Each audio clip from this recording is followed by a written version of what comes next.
বন্ধুরা, আপনি যদি ক্রিকেটকে ভালোবাসেন তাহলে এই ভিডিওটি যদি আপনি মিস করেছেন তাহলে আপনি অনেকাংশেই পিছিয়ে পড়বেন। কারণ গৌতম গম্ভীরের একটা মন্তব্য বদলে দিয়েছে ক্রিকেটের পুরো একটা পাঁচটা নিয়ম। আইসিসি কে বদল আনতে হয়েছে 5টা গুরুত্বপূর্ণ নিয়মে। এটা শুরু হতে চলেছে ভারত বনাম ইংল্যান্ড টেস্ট সিরিজ থেকেই। তাহলে আসুন জেনে নিই এই 5টা পরিবর্তন কি এবং কেন এটা ক্রিকেটের ইতিহাসে এক বিশাল সিদ্ধান্ত হয়ে উঠেছে। নমস্কার বন্ধুরা, আপনারা দেখছেন ক্রিকেট ক্র্যাপ, যেখানে আমরা আপনাদের কাছে পৌঁছে দিই সবথেকে গুরুত্বপূর্ণ ক্রিকেটের এক্সক্লুসিভ আপডেট একেবারে সবার আগে এবং সহজ বাংলায়। তাহলে যদি এখনো আপনারা সাবস্ক্রাইব না করে থাকেন তাহলে দয়া করে এখন সাবস্ক্রাইব করে নিন আর পাশে থাকা বেল আইকনটি প্রেস করে দিন। তাহলে চলুন বন্ধুরা, শুরু করা যাক আজকের উত্তেজনাপূর্ণ ভিডিওটি। গৌতম গম্ভীর একসময় ভারতের বিশ্বকাপ জয়ের নেতা, আজও ক্রিকেটের উন্নতির জন্য তিনি চুপ করে থাকছেন না। সম্প্রতি রবিচন্দ্রন আশ্বিনকে দেওয়া এক সাক্ষাৎকারে গম্ভীর বলেছেন, একদিনের ক্রিকেটে দুই দিক থেকে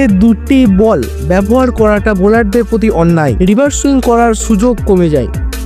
এটা ঠিক না। এই কথাগুলো শুধু কথাতেই তিনি থেমে থাকেননি, আইসিসির কাছে এটা পরিবর্তনের জন্য আবেদনও রেখেছিলেন তিনি, আর বদলে ফেলেছেন ক্রিকেটের কিছু নিয়ম। তাও একটা কিংবা দুটো, একেবারে 5টা নিয়মে বড়সড় পরিবর্তন এসছে। এগুলো শুরু হতে চলেছে ভারত বনাম ইংল্যান্ড টেস্ট সিরিজ থেকেই। প্রথম যে পরিবর্তনটা এসছে সেটা হলো একদিনের ক্রিকেটে দুটো বল ব্যবহারের বদল। আগে পুরো ইনিংসে দুটি নতুন বল চালু থাকতো এক প্রান্ত থেকে, কিন্তু এখন 35 ওভার থেকে খেলবে একটা শুধু বল। যে বলটি তুলনায় ভালো অবস্থায় থাকবে সেইটি দিয়ে শেষ 15 কিংবা 16 ওভার বোলিং করা হবে। বৃষ্টির কারণে ম্যাচের যদি ছোট অংশ হয় 25 ওভারের নিচে আসে, তাহলে পুরো ইনিংসেই থাকবে মাত্র একটি বল। দ্বিতীয় যে বড় পরিবর্তন এসছে সেটা হলো কোভিড-19 সময় থেকেই বলের উপর থুতু লাগানো কড়াভাবে নিষিদ্ধ ছিল। এখন সেই নিয়ম আরো কঠোর হলো। আম্পায়াররা চাইলে বদলাতে পারেন বল, বরং ব্যাটিং দলকে লাগিয়ে দিতে পারেন 5 রানের পেনাল্টি। কারণ অনেক সময় দেখা গেছে ইচ্ছাকৃতভাবে বল পাল্টানোর জন্য বোলিং দল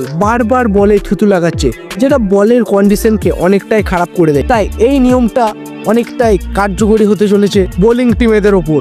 তৃতীয় যে নিয়মটা হচ্ছে সেটা হলো স্টপ ক্লক নিয়ম। সাদা বলের ক্রিকেটে ওভার শেষের 1 মিনিটের মধ্যে পরবর্তী বোলারকে এসে বোলিং স্টার্ট করতে হতো, কিন্তু সাদা বলের ক্রিকেটে সেটা চালু থাকলেও টেস্ট ম্যাচের ক্ষেত্রে সেটা অতটাও কার্যকরী ছিল না, কিন্তু এবার থেকে সেটাও টেস্ট ম্যাচেও কার্যকরী হতে চলেছে। প্রথম দুবার সেটাকে ওয়ার্নিং দিয়ে ছেড়ে দেওয়া হবে, কিন্তু তৃতীয়বার যদি সেরকম 1 মিনিটের বেশি দেরি হয়ে যায় তাহলে সেই টিমকে 5 রানের পেনাল্টি ভোগ করতে হবে। 4 নম্বর হলো রিভিউ এর যে নিয়ম, যেমন ক্যাচে আউট হলে ব্যাটে লেগেছে কিনা এবং যদি না লেগে থাকে তাহলে প্যাডে লেগেছে, তাহলে এলবিডব্লিউ হতে পারে কি।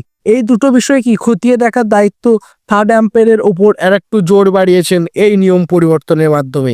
আম্পায়ার্স কলে ব্যাটারের পক্ষে গেলেও এবার তিনি আউট হতে পারেন এই নিয়ম পরিবর্তনের পর থেকে। এছাড়াও নো বল হলে রান আউট ছাড়া কোনো আউট দেওয়া যেত না। এবার থেকেও ফিল্ডার যদি ক্যাচ ধরেন তবে ব্যাটার আউট হবেন না ঠিকই, কিন্তু বাকি কোনো রান গোনাও হবে না, শুধু অতিরিক্ত 1 রান যেটা নো বলের রান সেটাই খালি পাবে ব্যাটসম্যান। তাহলে বন্ধুরা, আপনাদের এই নিয়মগুলি দেখে কি ভাবছেন? গম্ভীর কি ঠিক করেছে? গম্ভীরের দাবি কি এই যে নিয়ম পরিবর্তন সেটা কি একদম সঠিক? আর কেন এই নিয়মগুলো বদলানো উচিত?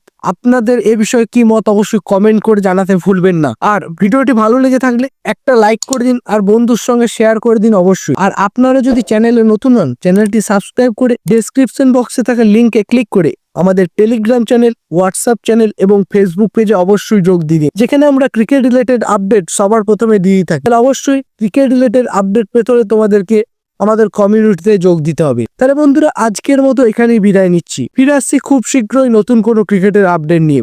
ততক্ষণের জন্য সুস্থ থাকুন এবং ক্রিকেটকে উপভোগ করতে থাকুন। জয় হিন্দ।